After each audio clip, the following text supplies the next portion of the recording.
Reka nongere ngusuhuzane ariko nguha n'ikaze uwo mukunzi wacu udahema kudukurikira umunsi ku munsi. Reka nkubwire ngo uri uw'agaciro wamaze gukanda subscribe. Nibutse nawe utari wayikora kuyikora aka kanya kugira ngo buri gihe cyose dusenge inkuru cyangwa se ikiganiro uzajya ubasha kukibona 5 kuri 5, bityo tubashe kubana mu makuru ndetse n'ibiganiro tugenda tunyuza hano kuri uyu muyoboro mugari Ukuri News TV. Nanone rero tugarutse muri studio igitaraganya kugira ngo tubashe kurebera hamwe izi breaking news, dore ko ari amakuru aba arimo gucaracara hirya no hino ku isi, ya makuru aba yagizwe ibanga cyane ko tuyakuzanira mu ba mbere tukabasha kuyasesengura akantu ku kandi. Wowe icyo usabwa ni ugukanda subscribe ndetse ukabasha gutanga igitekerezo cyawe. Nyaboneka niba utarakanda subscribe cyangwa se niba utaratanga igitekerezo waba wasigaye kugeza ubu ngubu, reka twihuse cyane tutagutindiye tubashe kurebera hamwe aya makuru agiye atandukanye. Duhere ku iyi nkuru ivuga ko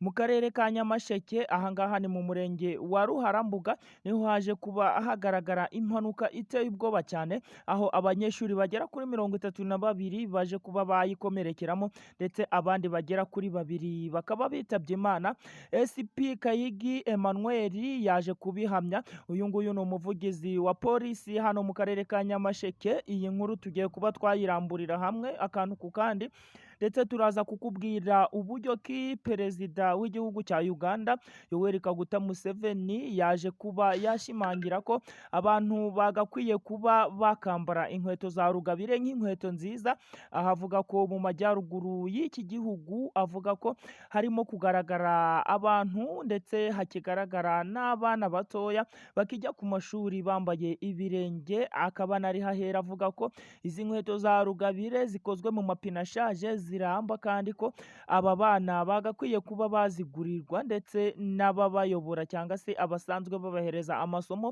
bakaba babibashishikariza ndetse bakabishishikariza n'ababyeyi muri rusange, aho gukomeza kugenda bambaye ibirenge. Turaza kwerekeza hariya muri Repubulika Iharanira Demokarasi ya Kongo ku kibuga cy'imirwano, aho M23 ikomeje kugenda yigaranzura ingabo z'igisirikare cya leta ya Kongo, ndetse turaza kuba twakomoza muri Mali, aho twaje kuba twabazanira inkuru ivuga ko indege ya perezida wa kiriya gihugu yaje kuba yatwikwa. Turaza kubasesengurira tubahereze neza n'imibare y'abasirikari baje kuba batangazwa babashe kuba bahasiga ubuzima, ndetse n'abapolisi, dore ko ari ikibuga cy'indege cyari gisanzwe gitorezwaho aba special force cyangwa se abapolisi bazi kurwana kabuhariwe, ubwo iki gihugu kizihizaga isabukuru kimaze kigobotoye ingoyi y'ubucakara.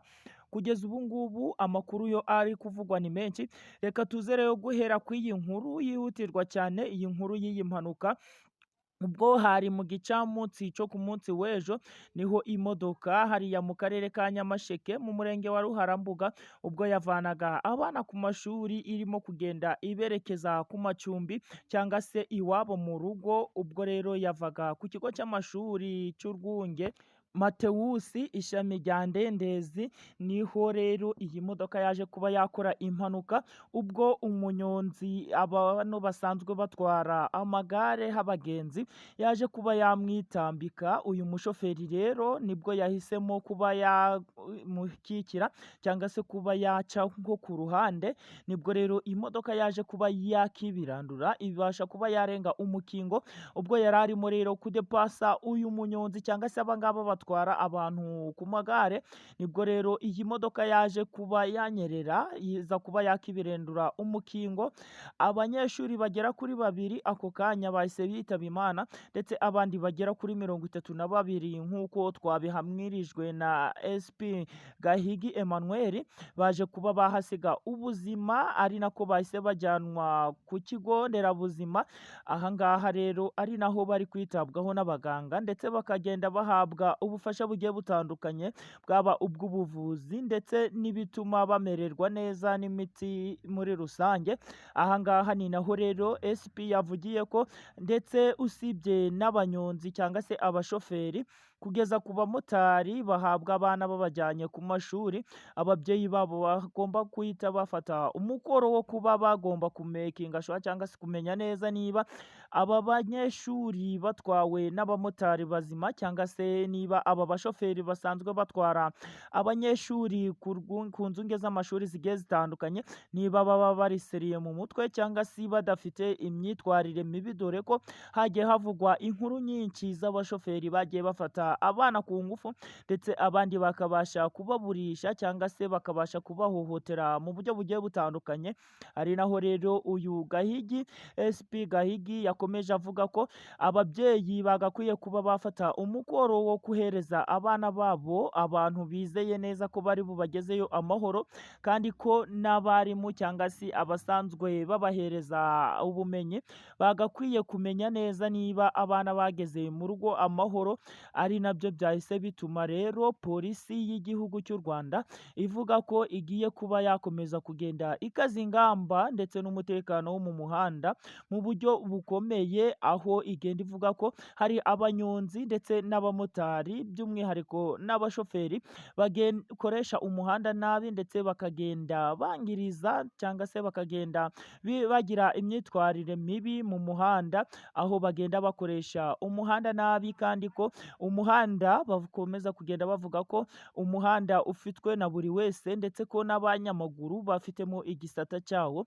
Reka rero iyi nkuru tubabwire ko turaza gukomeza kugenda tubakurikiranira akantu ku kandi, tubashe kumenya niba hari ababa borohewe bakabasha kujyanwa mu rugo. Urumva ko ari inkuru ibabaje. Twihuse cyane, reka duhite twerekeza hano hepfo mu gihugu cya Uganda, aho uyu ni Yoweri Kaguta Museveni akomeza kugenda ashishikariza abanya-Uganda gukomeza kugenda bambara inkweto, dore ko akomeza avuga ko ibi ngibi biri mu ruhare rwo kugenda aca umwanda mu gihugu cye, aho iki gihugu cya Uganda kigenda kigaragaramo umwanda utandukanye, kurinda kugeza ku murwa mukuru Kampala usangamo amasashi, ndetse ukagenda usangamo imyanda igiye itandukanye. Ubwo rero uyu Yoweri Kaguta Museveni yari arimo gutanga disikuru ku banye-Uganda, yakomeje kugenda ashishikariza ababyeyi ndetse n'abana bo mu gihugu cye kugenda bambara inkweto. Ubwo yari arimo kugeza ijambo ku banyagihugu,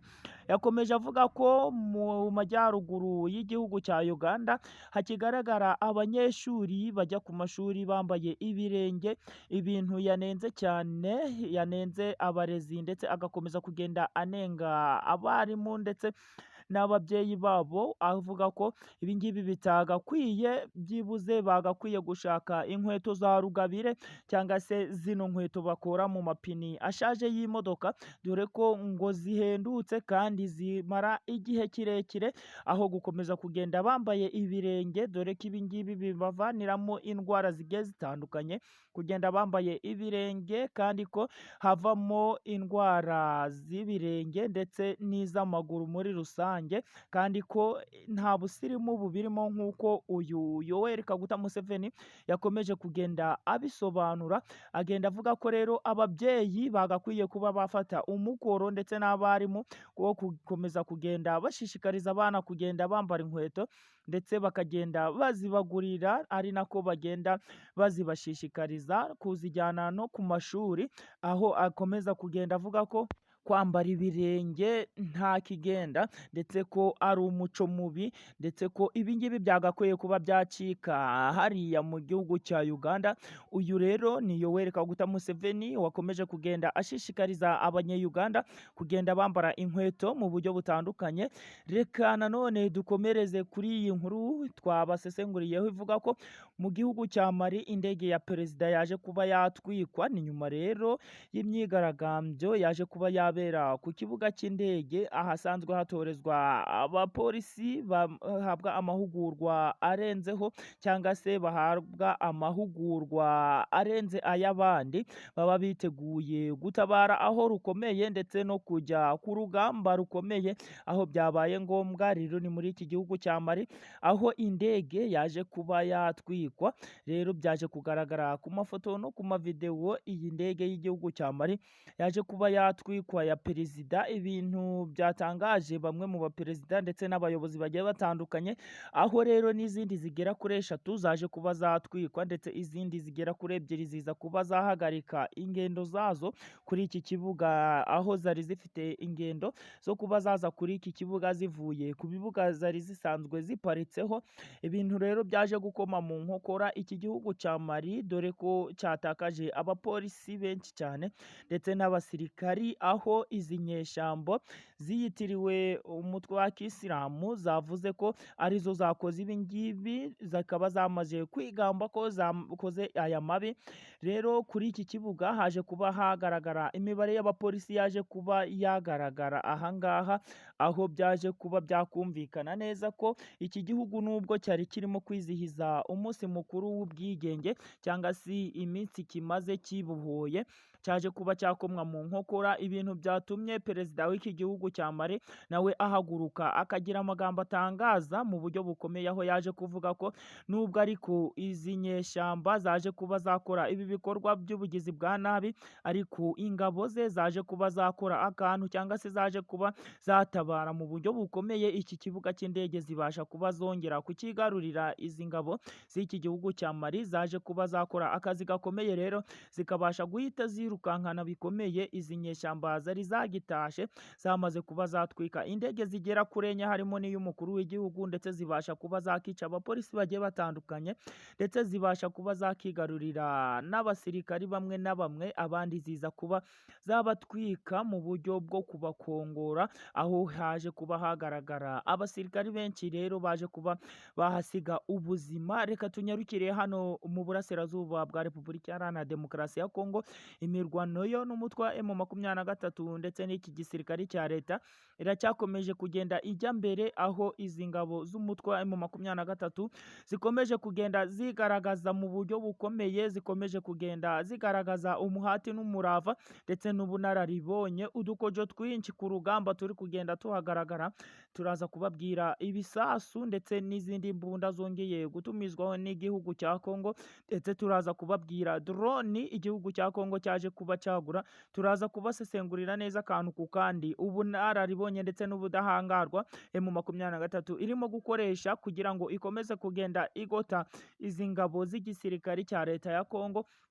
We nta kindi usabwa rero ni ugukanda sabu cyangwa se sabone niba utari wayikanda, kandi nimba warayikanze uri uw'agaciro gakomeye. Reka ibi byose tuze kubireba mu makuru akurikira, ni mu kanya, wowe ntuve ku murongo, ni mu kanya gatoya turaza kubashyiraho indi nkuru ikubiyemo ibyo byose. Nyaboneka nimba utarasiga igitekerezo, siga igitekerezo tubone ko turi